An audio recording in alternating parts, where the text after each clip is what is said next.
Jaimy's sleep deprivation had taken its toll on her health, so she had to come up with a solution for better sleep and fast.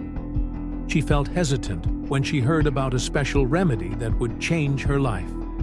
But as soon as she put the socks on, she felt at ease. But that didn't last long. There was something very wrong with these socks. The police were hesitant to believe her story. Everything about it sounded made up, and they couldn't believe that a pair of socks would cause an outcome like this. But they decided to look into it. The next day, Jaimy got a call back from the police. They told her she had to come to the police station immediately because they had news about the socks. Jaimy knew she was about to find out what had been going on all along, but what was wrong with the socks she had bought? And why did she buy them in the first place?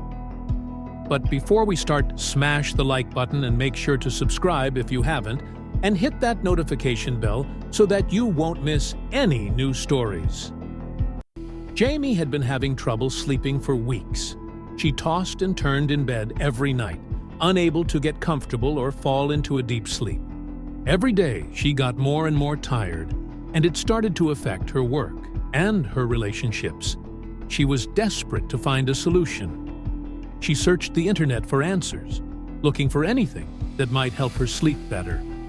She tried different pillows and mattress toppers, changed her bedtime routine, and even tried some relaxation techniques, but nothing seemed to work.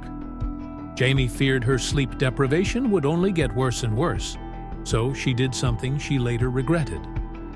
Jaimy had told one of her friends, Sarah, about her sleep deprivation, and her reaction wasn't as Jaimy expected. Sarah told her that she actually knew something Jaimy could try. She knew a guy who knew a guy who sold a special remedy against sleep deprivation. But Jaimy wasn't fond of the idea.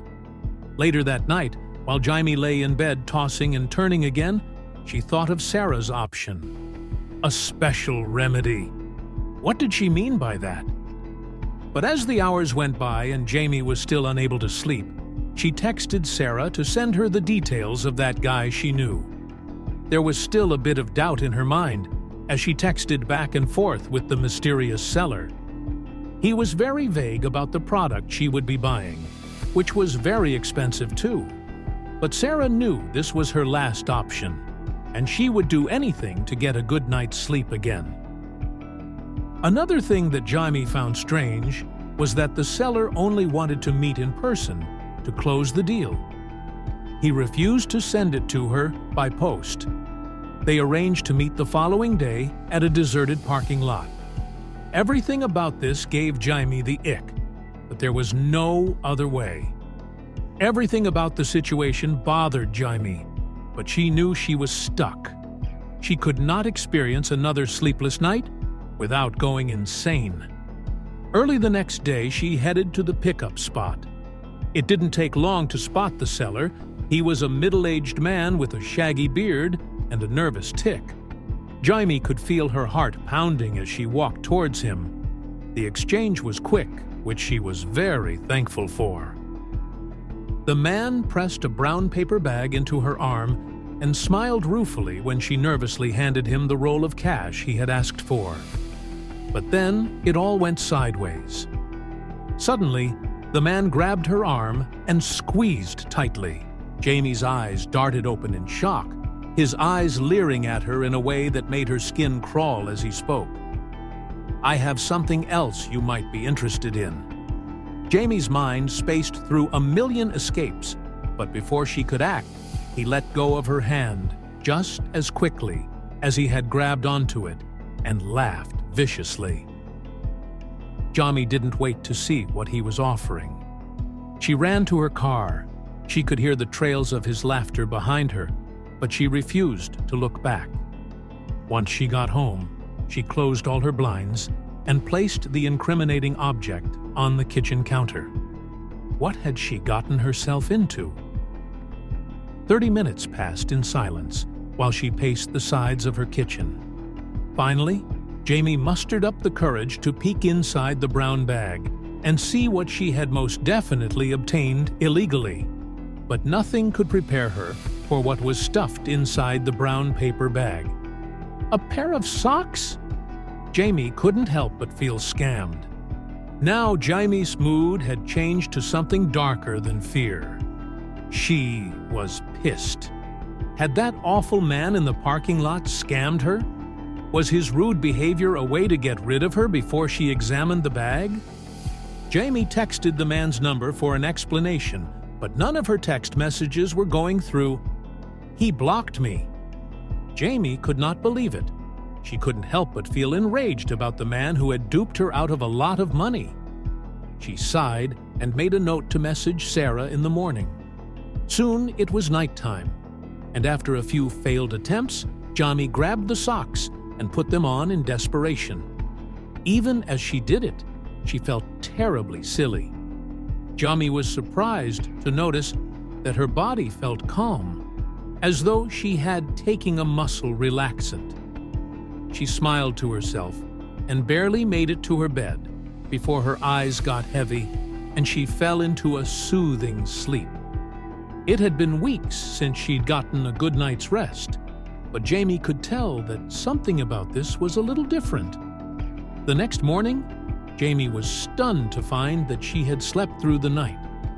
Her mood was lifted, and she couldn't help but feel like she was walking on a cloud. She was so satisfied, she texted Sarah to thank her and explained this was the best remedy she'd ever used. But something still worried her.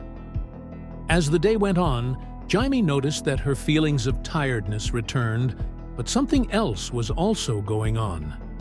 Her mood also seemed to take a drastic turn.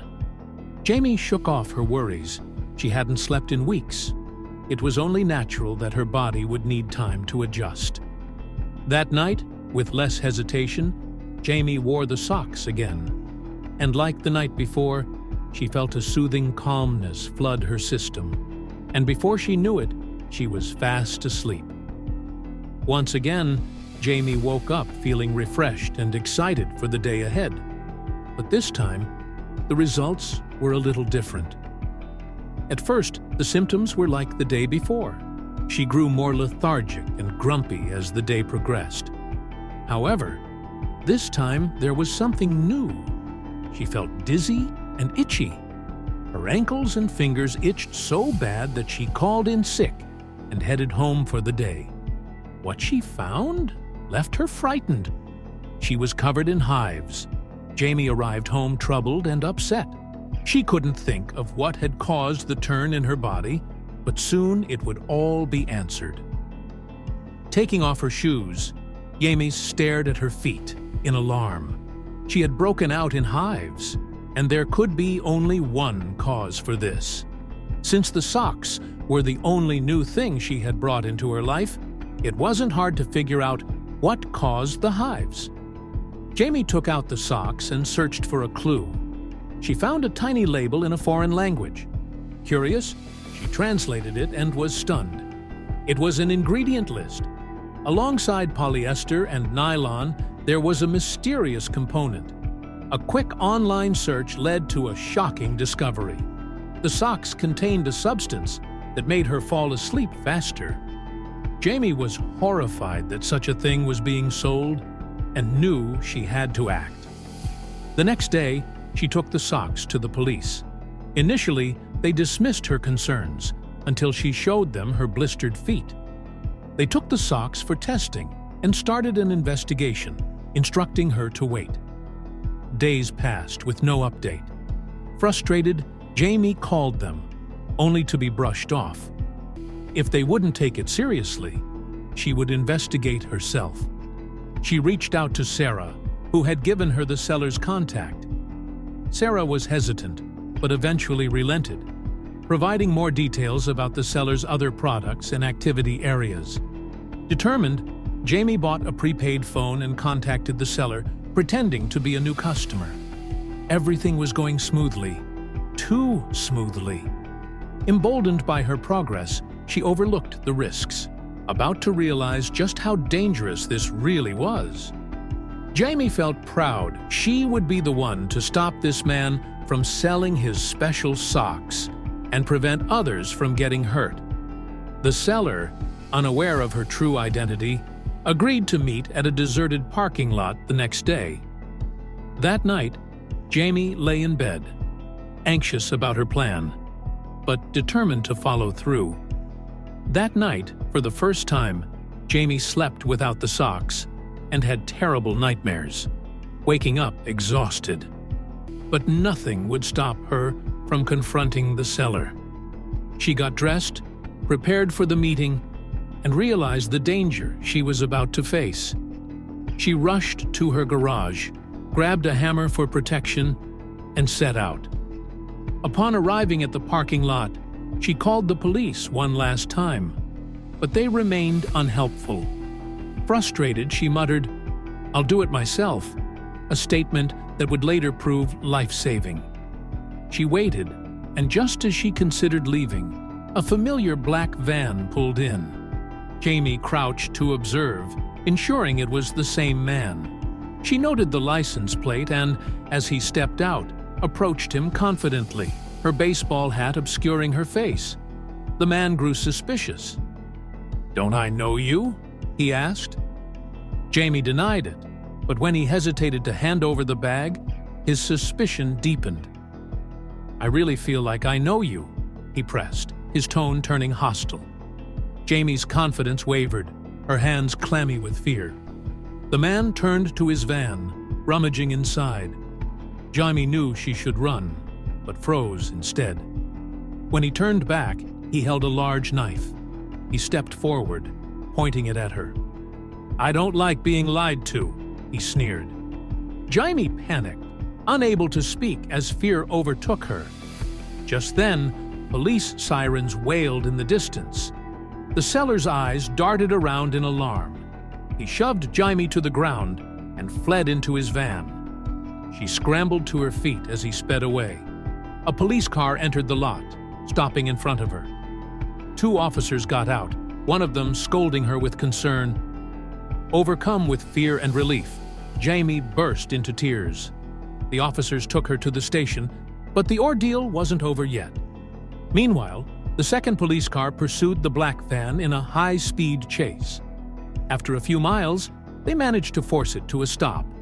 The man was arrested, and his van was found packed with illegal goods. At the station, Jaimy handed over all the evidence: his contact information, plate number, text messages, and details about his products. She even identified him in a lineup. Her efforts ensured he would be behind bars for a long time. From that day on, Jaimy vowed never to buy anything suspicious again and to always do her research. Her friend Sarah, who had recommended the socks, was in shock and promised to be more cautious as well. As for Jaimy's sleep deprivation, well, after the ordeal, she was invited to join the police force. She hesitated, but eventually took the leap. Training was grueling, but it restored her sleep schedule. Every night she returned home exhausted, and she never struggled with sleeping again.